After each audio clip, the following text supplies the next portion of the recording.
Hi students, in the last class we have discussed about various types of financial derivatives and non-financial derivatives.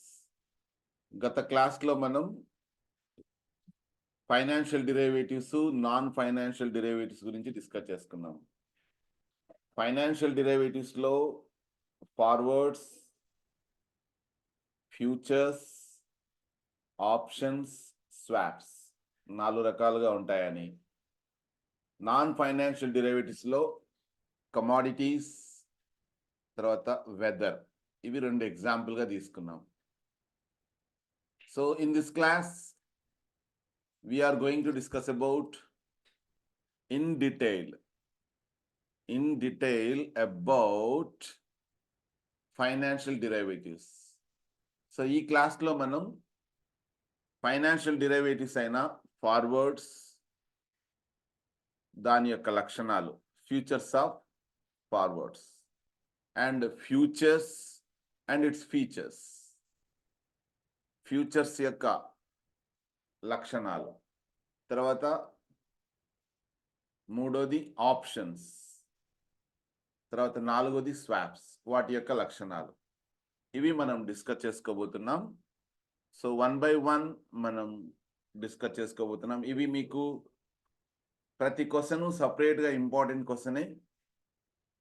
ఈ క్వశ్చన్లో మీకు కలిపి ఉండొచ్చు మెటీరియల్లో, but define forwards and explain the features of forwards అని ఇచ్చాడనుకో, అప్పుడు మీరు ఈ క్వశ్చన్లో ఒక పార్ట్ ఫార్వర్డ్స్ రిలేటెడ్ ఒక్కటే రాయొచ్చు. ఇంకొక question define futures and explain it's features అని అన్నాడు అనుకో, అది ఒక సపరేట్ క్వశ్చన్గా రాయొచ్చు. Define options and explain it's features అని అడిగితే అది ఒక సపరేట్ క్వశ్చన్గా రాయొచ్చు. Define swaps and explain it's features అని అడిగాడు అనుకో, అది కూడాను మీరు సపరేట్గా క్వశ్చన్. సో ఇక్కడ క్యారెక్టరిస్టిక్స్ అనేటివి ఈ ఫైనాన్షియల్ డెరివేటివ్స్ సంబంధించి మనం డిస్కస్ చేసుకోబోతున్నాం. So I request to pay your kind attention so that you will try to understand the concept of financial derivatives and its various types. Now let us move to understand in detail about forwards, futures, options and swaps.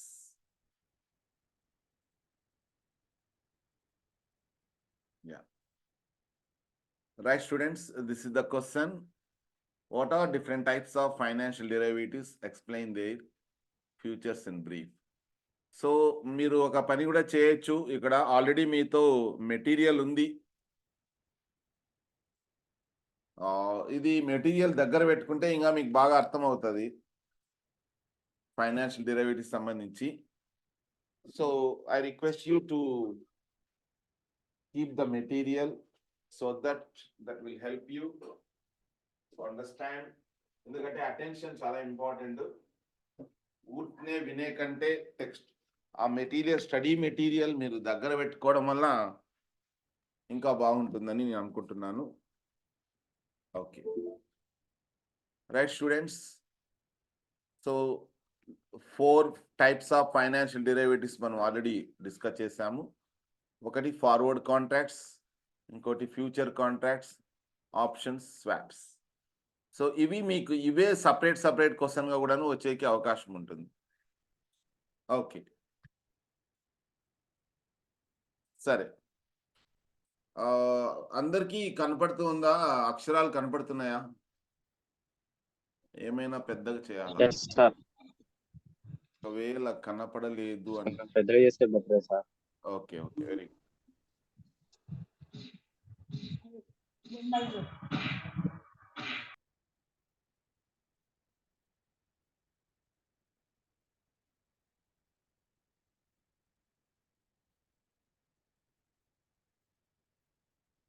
ఇప్పుడు ఓకేనా? Okay sir. Okay sir. Okay right. Forward contract definition మొట్టమొదటిది మీకు చెప్పాను already. సపరేట్గా కూడా ఇది question రావచ్చు. ఏమని రావచ్చు అంటే define forward contract and explain it's characteristics. నేను చెప్పినది future, forward, option, swaps. Forward contract ఒక్కటే ఓ సపరేట్ క్వశ్చన్గా వచ్చేకి అవకాశం ఉంటుంది. అంటే define forward contract and explain it's features లేదా క్యారెక్టరిస్టిక్స్ అని కూడా అడగొచ్చు. క్యారెక్టరిస్టిక్స్ ఇట్లా క్వశ్చన్ అడగొచ్చు. సో అడిగినప్పుడు మీరు డెఫినేషన్ రాసి దాని యొక్క ఫీచర్స్ లేదా characteristics, counter party risk, long and short position, delivery price, synthetic assets, settlement by delivery, cost of carry, foreign exchange market, ఇట్లా ఒక 7 ఫీచర్స్ ఉన్నాయి. సో మీరు define forwards and explain it's features అని question అడిగితే ఈ matter మీరు బాగా అర్థం చేసుకొని ఆ సబ్ హెడ్డింగ్స్ బాగా గుర్తుపెట్టుకోగలిగితే చాలు, ఈజీగా రాయొచ్చు మీరు. So that is the one important thing you have to understand. Okay, now we shall go for definition of understanding forward contract. A forward contract is a customized contract between the buyer and the seller where settlement takes place on a specific date in future at a price agreed today. Agreed today. ఇక్కడ నుంచి సపరేట్గా ఇది full stop అన్నమాట. So definition, let me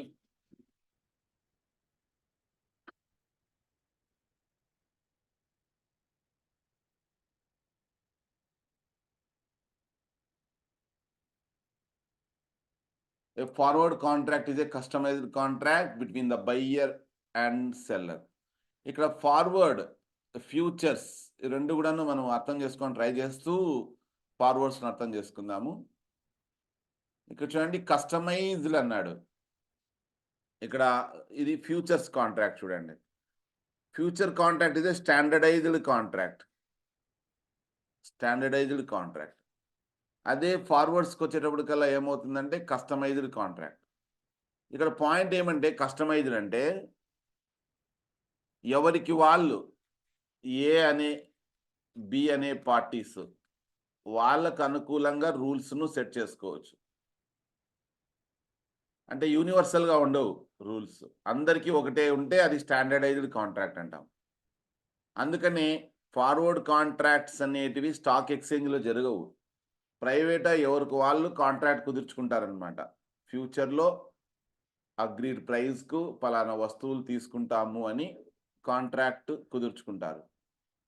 so ఆ రకంగా ఏర్పడే కాంట్రాక్ట్సే forward contract. అందుకని వీటిని కస్టమైజ్డ్ కాంట్రాక్ట్ అంటాం. Between the buyer and seller అంటే కొనేవాడు అమ్మేవాడు మధ్య కస్టమైజ్డ్ కాంట్రాక్ట్ అంటే వాళ్ళకు వాళ్ళు సొంతంగా కొన్ని కండిషన్స్ను ఏర్పరచుకుంటారు. మరి ఫ్యూచర్ కాంట్రాక్ట్ ఏంటి సార్ అంటే అది స్టాండర్డైజ్డ్ కాంట్రాక్ట్ అని చెప్పాను. ఇది ఎక్కడ జరుగుతుంది అంటే ఇది ఇగో ఆర్గనైజ్డ్ ఎక్స్చేంజెస్లో.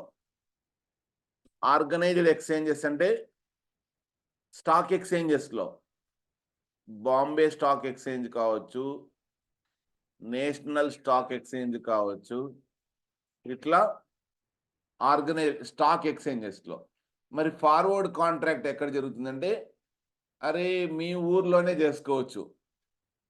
ఎగ్జాంపుల్ అనంతపూర్లో ఒక వ్యాపారం ఉన్నాడు, అతను బి అనుకుందాం. ఏ అనే అతను ఒక రైతు పక్కన పల్లెలో. ఏ పల్లె అంటే నాగిరెడ్డిపల్లి. నాగిరెడ్డిపల్లిలో ఒక రైతు ఏ అనే అతను. బి అనే అతను రైతు ఉత్పత్తి చేసిన టమోటో లేదంటే పొటాటో, పొటాటో అంటే ఉర్లగడ్డలు, లేదంటే ఆనియన్, ఏదైనా ఒక పంట కొంటాను అని ఒప్పుకున్న వ్యక్తే బి. ఇతను అనంతపూర్లో ఉంటాడు. నాగిరెడ్డిపల్లిలో ఏ అనే రైతు ఉంటాడు. ఇతను ఒక రైతు అన్నమాట. అంటే ఇక్కడ సెల్లర్ ఏ అవుతాడు. సెల్లర్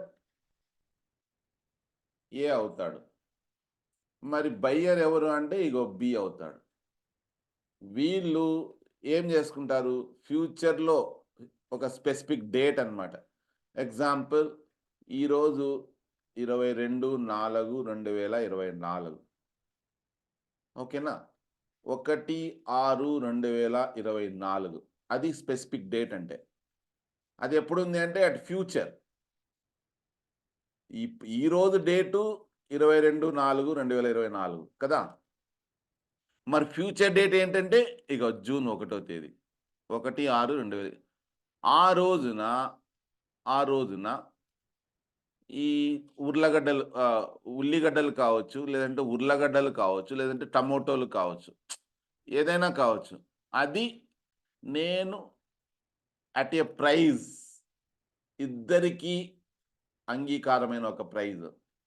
ఎగ్జాంపుల్ టమోటోలు అయితే ₹20 per kg, ₹20 per kg. అది ప్రైజ్ అగ్రీడ్ టుడే. సో ఆ రేటుకు కొంటానని ఏం చేసుకుంటారు, అగ్రీడ్ అనమాట, ఒప్పుకుంటారు. ఒప్పుకొని సెటిల్మెంట్ ఎప్పుడు చేసుకుంటారు అంటే ఇగో ఫ్యూచర్ డేట్ అనమాట, 1/6/2024. ఎవరెవరు చేసుకుంటారు ఇక్కడ అంటే ఏ అండ్ బి చేసుకుంటారు. ఇది కస్టమైజ్డ్ కాంట్రాక్ట్. అంటే ఇలాంటి రైతులు నాగిరెడ్డిపల్లిలో 100 మంది ఉండొచ్చు. ఇలాంటి వ్యాపారస్తులు అనంతపూర్లో ఒక 10 మంది ఉండొచ్చు. ఓకేనా. సో ఎవరికి వాళ్ళకు నచ్చినట్టుగా టర్మ్స్ అండ్ కండిషన్స్ ఏర్పరచుకొని ఒక కాంట్రాక్ట్ను ఇద్దరు చేసుకుంటే అదే ఫార్వర్డ్ కాంట్రాక్ట్ అవుతుంది. మీరు అర్థం చేసుకోవడానికి ట్రై చేస్తున్నారా నేను ఏం చెప్తున్నాను? అవును సార్. వంశీ, నేను ఏం చెప్తున్నా అనేది అర్థమవుతుందా? అవును సార్. ఓకే, సరే, ఓకే. ఇలాంటి కాంట్రాక్ట్స్లో ఎలాంటి ఇబ్బందులు ఉంటాయి అనేది చూడాలన్నమాట. ఇప్పుడు మనం ఆల్రెడీ డిస్కస్ చేసుకున్నాం. ఫార్వర్డ్ కాంట్రాక్ట్ అంటే ప్రైవేట్గా ఎవరికి నచ్చినట్టుగా వాళ్ళు చేసుకునే కాంట్రాక్ట్లు, సరుకులు కొనుగోలుకు సంబంధించి లేదా అమ్మకానికి సంబంధించి. ఇందులో దీని ప్రధానమైన లక్షణం ఏంటంటే కౌంటర్ పార్టీ రిస్క్ ఉంటుందన్నమాట. Forward contracts are bilateral contracts. Bilateral అంటే 2 పార్టీలు అని అర్థం. బై అంటే 2 అని అర్థం. బిలటరల్ కాంట్రాక్ట్స్ అంటే ఏ మరియు బిల మధ్య కుదిరిన ఒక ఒప్పందం అని అనుకోవచ్చు బైలాటరల్ అంటే. And when they are exposed to the counter party risk. Counter party అంటే అర్థం ఆపోజిట్ పార్టీ అని అర్థం. ఏకి బి ఆపోజిట్ పార్టీ అవుతాడు, బికి ఏ ఆపోజిట్ పార్టీ అవుతాడు. అందుకనే వీళ్ళని కౌంటర్ పార్టీ అంటారు. అంటే ఆపోజిట్ పార్టీ అని అర్థం ఇక్కడ కౌంటర్ పార్టీ అంటే. Okay. So there is risk of non performance of obligation either of the party. So these are riskier than to future contracts. ఇందులో ప్రమాదం ఏంటంటే ఫ్యూచర్ కాంట్రాక్ట్స్తో పోల్చుకున్నప్పుడు ఏ ఒక్క పార్టీ అయినా తాను చెప్పిన మాటను నెరవేర్చకపోతే అవతల పార్టీ ఇబ్బంది పడేకి అవకాశం ఉంటుంది. ఆ రిస్క్ ఉందన్నమాట. ఎగ్జాంపుల్ ఇక్కడ ఈ ఎగ్జాంపుల్లో చూడండి, మనం అంతా డిలీట్ చేస్తాను. ఇందులో ఏం చెప్పుకున్నాం మనము, 1/6/2024 కేజీ వచ్చి ₹20 టమోటోలు ఇస్తానని ఒప్పుకుంటాడు ఏ అనే అతను. బి కొంటానని ఒప్పుకుంటాడు. ఓకేనా. బి ఏం చేసిండంటే అనంతపూర్లో ఉండే పార్టీ సితో, డితో, ఈతో కాంట్రాక్ట్ కుదుర్చుకుంటాడు. ఏమని కుదుర్చుకుంటాడు, మీకు నేను కేజీ వచ్చి ₹30కి టమోటోలు అమ్ముతాను అని. ఒకవేళ ఏ ఇవ్వకపోతే బి సిడీల నుంచి ప్రాబ్లం ఎదుర్కొంటాడు. అంటే అలాంటి ప్రాబ్లము ఈ ఫార్వర్డ్ కాంట్రాక్ట్స్లో ఉంటుందన్నమాట. అదేవిధంగా ఏ కూడాను ప్రాబ్లం రావచ్చు బి వలన. ఏం చెప్పింటాడు బి? 20 రూపాయలకు కేజీ తీసుకుంటానని చెప్పింటాడు అనుకో. కానీ ఆ టైంలో అంటే 1/6/24న టమోటోలు 10 రూపాయలకే వస్తాయనుకో. అప్పుడు ఏం చేస్తాడు? ఏతో కుదుర్చుకున్న కాంట్రాక్ట్‌ను చెప్పకుండానే కూడాను క్యాన్సిల్ చేసుకోవచ్చు. అతను తెలియకుండానే వేరే చోటుకెళ్ళి కేజీ వచ్చి 10 రూపాయలకి కొనుక్కుంటాడు. కొనుక్కొని ఏం చేస్తాడు?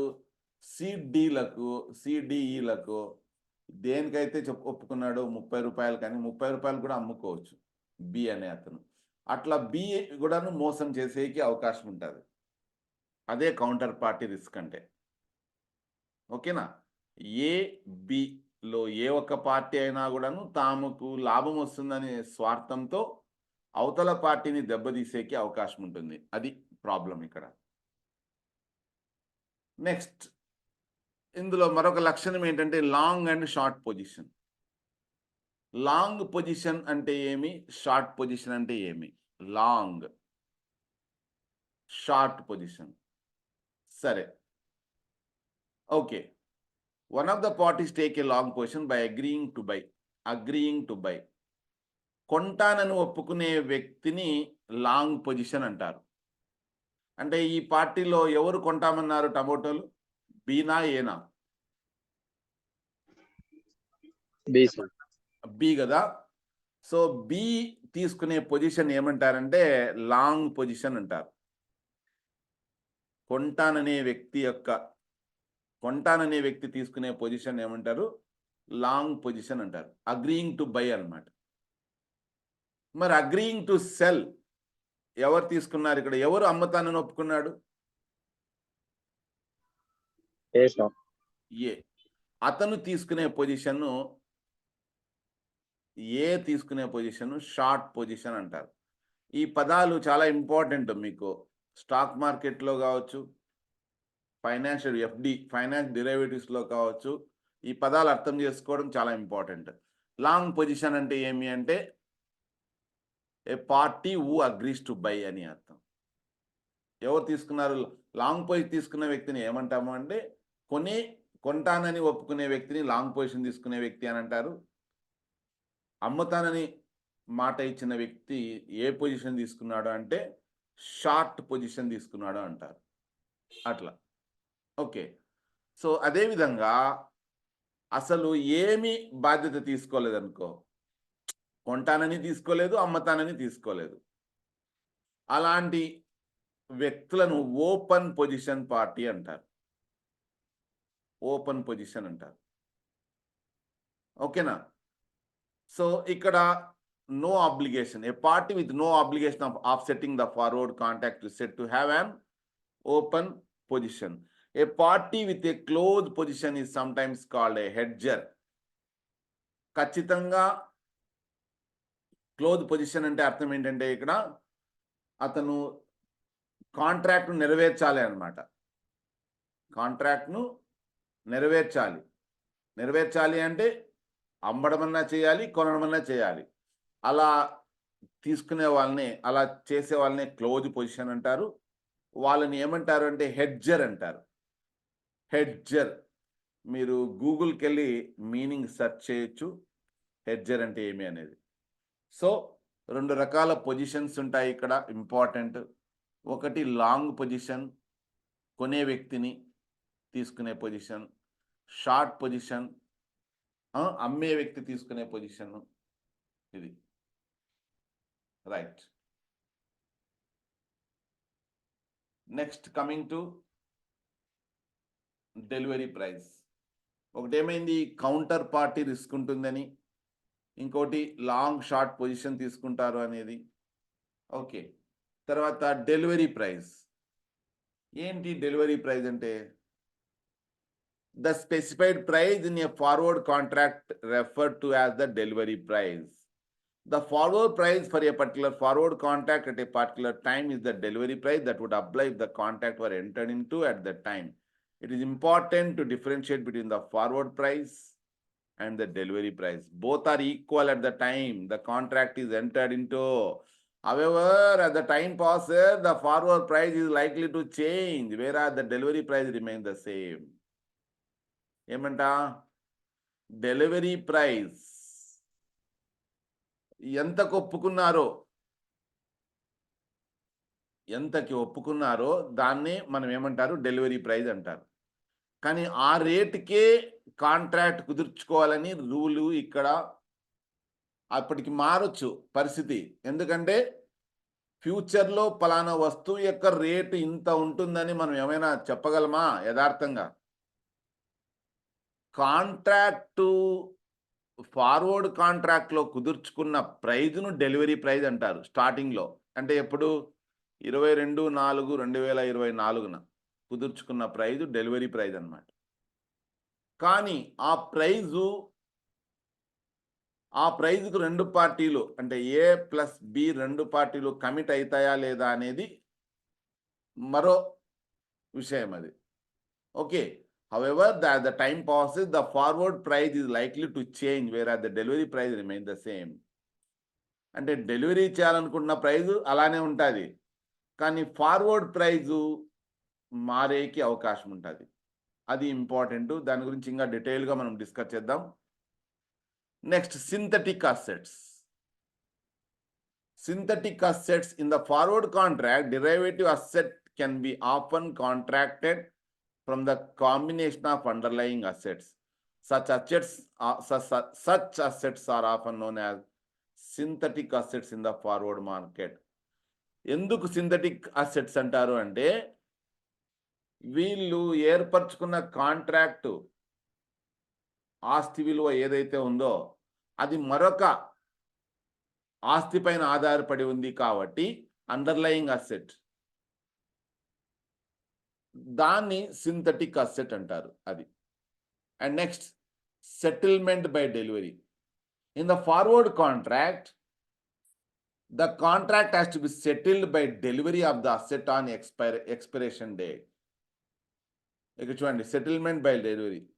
సో ఏ కానీ లేదంటే బి కానీ ఖచ్చితంగా వాళ్ళు ఏం చేయాలి, సెటిల్ చేసుకోవడం అనేది ఎలా జరుగుతుందంటే ఏ టమోటాలను బికి అందించాలి. బి తాను కుదుర్చుకున్న ఒప్పందం ప్రకారం కేజీ వచ్చి 20 రూపాయలకు ఎంత వస్తువులైతే చెప్పి మాట ఇచ్చాడో ఇస్తానని ఆ వస్తువులకు సంబంధించిన కేజీ వచ్చి 20 రూపాయల లెక్కన ఎవరు ఇవ్వాలి? బి ఇవ్వాలి. ఓకేనా? సో అంటే ఏ సరుకులు డెలివర్ చేయాలి, బి ఏకు కేజీ వచ్చి 20 రూపాయల లెక్కన డబ్బులు ఇవ్వాలి. ఎప్పుడు? On expiration date. ఎప్పుడు అనుకున్నాము? 1/6/2024. ఎప్పుడు కుదుర్చుకున్నారు? 22/4/2024. ఇది కాంట్రాక్ట్ చేసుకున్నది ఫ్యూచర్కు సంబంధించి. 1/4/2024న ఎక్స్పైర్ అయిపోతుంది అనమాట. ఆ రోజు చెప్పిన ప్రకారము ఏ బికి డబ్బులు ఇవ్వకపోయినా, బికి టమోటాలు ఇవ్వకపోయినా, బి ఏకి డబ్బులు ఇవ్వకపోయినా ఏమది దట్ బికమ్స్ ఏమంటాము, అది కౌంటర్ పార్టీ రిస్క్ అంటాం చూడండి, ఆ ప్రాబ్లం తలెత్తుతుంది. Okay, right. In case the party wishes to reverse the contract, it has to compulsory go to the same counterparty, which may dominate and command the price it wants, as being in a monopoly situation. So ikkada, in case the party wishes to reverse the contract, అంటే reverse the contract అంటే ఒకవేళ ఏ party అయినా కూడాను contract reverse చేసుకోవడము అంటే ఇక్కడ వెనక్కి తీసుకోవడం అట్లా చేసిందనుకో, అప్పుడు దానికి అనుగుణంగా ఏమవుతుంది, పార్టీలు మళ్ళీ ఇంకొక కాంట్రాక్ట్ కుదుర్చుకోవాల్సి వస్తుంది. దెబ్బతిన్న పార్టీకి పరిహారం ఇవ్వాలి. బట్ అది జరుగుతుందా అనేది ప్రాబ్లం. ఫార్వర్డ్ కాంట్రాక్ట్లో అయితే నష్టం జరిగినప్పుడు అవతల పార్టీ నుంచి గ్యారెంటీ ఉండదు, కానీ ఫ్యూచర్స్లో అవకాశం ఉంటుంది. Right. In a forward contract, covered party or cost of carry relations or relation between the prices of forward and underlying asset. Cost of carry. In a forward contract, covered party or cost of carry relations or relation between the prices of forward and underlying asset. అంటే underlying asset tomato, తర్వాత prices of forward ఏ రేట్కి అయితే కుదుర్చుకున్నారో వాటి మధ్య దానికి సంబంధించి cost of carry. అన్ని రోజులు కాంట్రాక్టు ఏర్పరచుకున్న అది నెరవేర్చడానికి చాలా టైం పడుతుంది కదా, 1/6/2024 అన్నప్పుడు దీనికి సంబంధించి కాస్ట్ ఆఫ్ క్యారీ కొన్ని ఖర్చులు ఎదురవుతాయి. ఆ ఖర్చులు ఎవరు పెట్టుకోవాలనేది కూడాను చాలా ముఖ్యమైన అంశం అన్నమాట. అది ముందుగానే మాట్లాడుకోవాల్సి ఉంటుంది. Okay, next foreign exchange market. So forward contracts are very popular in foreign exchange market as well as interest rate bearing instruments. Most of the large and international banks quote the forward rate through their forward desk lying within their foreign exchange trading room. Forward foreign exchange quotes by these banks are displayed with the spot rates. ఇండియాలో ఇంకా ఈ forward market అంతగా develop కాలేదు, కానీ ఫారిన్లో బాగా develop అయింది. సపరేట్గా ఒక ఫారిన్ డెస్క్ అని ఒకటి ఉంటుంది. దాని ద్వారా ఒక రేట్ కోట్ చేయడం జరుగుతుంది. దానికి సంబంధించి international banks forward rate quote చేస్తాయి ఫార్వర్డ్ డెస్క్ అనే చోట. Okay, so forward foreign exchange quotes by these banks are displayed with spot rates. Spot rate అంటే ఇప్పటికిప్పుడు మనం ఏదైనా ఒక వస్తువుని పలానా రేట్ కొంటాము అన్నాం అనుకో, దాన్నే స్పాట్ రేట్ అంటాం. అలా కాకుండా ఫ్యూచర్లో మనం ఒక రేట్ కొంటాము అనుకున్నాం అనుకో, దాన్ని ఫార్వర్డ్ రేట్ అంటారు. ఓకేనా? సో ఈ రకంగా ఇవి లక్షణాలు దీనికి సంబంధించి. ఒకటేమో కౌంటర్ పార్టీ రిస్క్ ఉంటుంది, long and short position, delivery price, synthetic assets, settlement by delivery, cost of carry, foreign exchange market. ఈ హెడ్డింగ్స్ మీరు బాగా గుర్తుపెట్టుకోండి. That's all for today. Daily ఒక క్వశ్చన్ నేర్చుకున్నా మనం చాలా విషయాలు నేర్చుకుంటాము. ఎగ్జామినేషన్ పాయింట్ ఆఫ్ వ్యూలో కూడా మీకు బాగా హెల్ప్ అవుతాయి ఇవి. ఓకే, ఏమైనా డౌట్స్ ఉంటే అడగవచ్చు మీరు.